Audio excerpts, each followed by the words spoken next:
What's up? It's your boy Carcino here. And let's talk about it.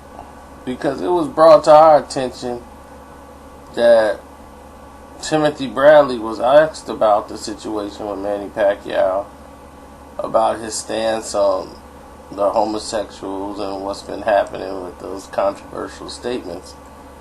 And it seems like when it's a Bradley fight, these comments seem to happen. So,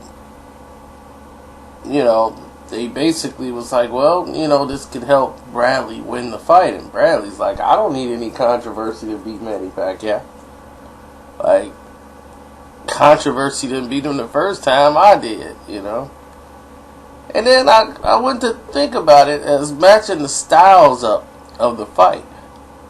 If you go back to the second fight, what Bradley was doing was physically exhausting, but Manny Pacquiao wasn't dominating the fight.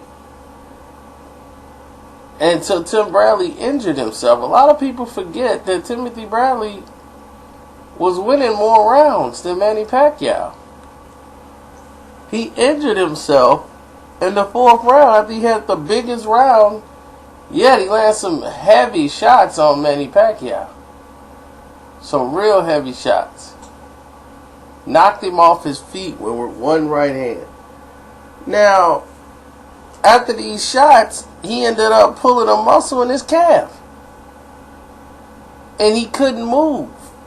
So he had to lean up against the ropes and try to catch Manny when Manny was coming in.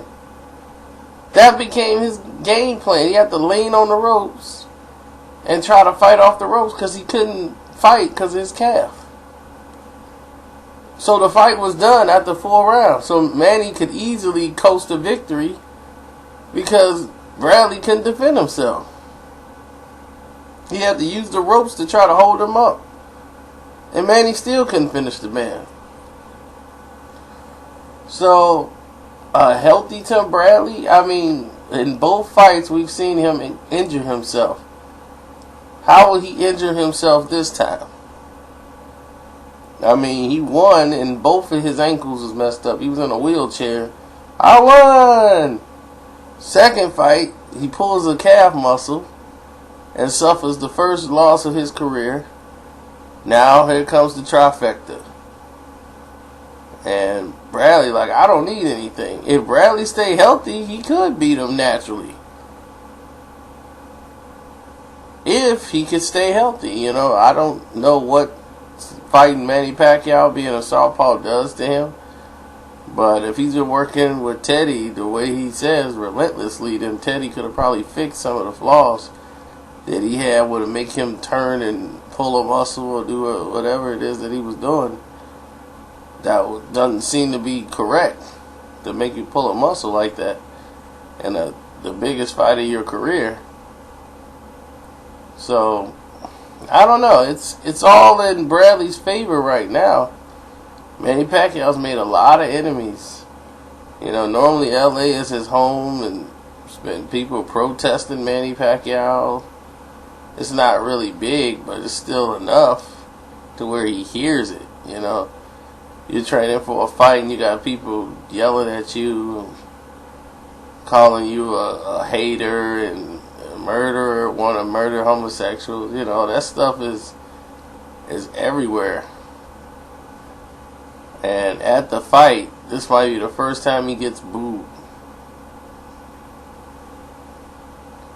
And how did we get here? In less than a year, Manny Pacquiao is the bad guy.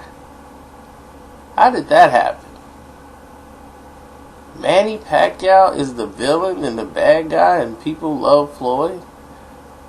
In 1 year. A year ago this day, people was like, are they getting the fight done? Is it signed? I can't believe it's going to happen. Pacquiao and Mayweather going to fight. And then, 1 year later, Manny Pacquiao's the guy they hate. And he's getting universal hate. This news have traveled from country to country.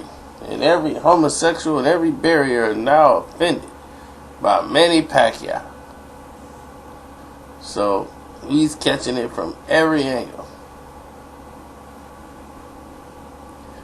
And on that note, we cue the music.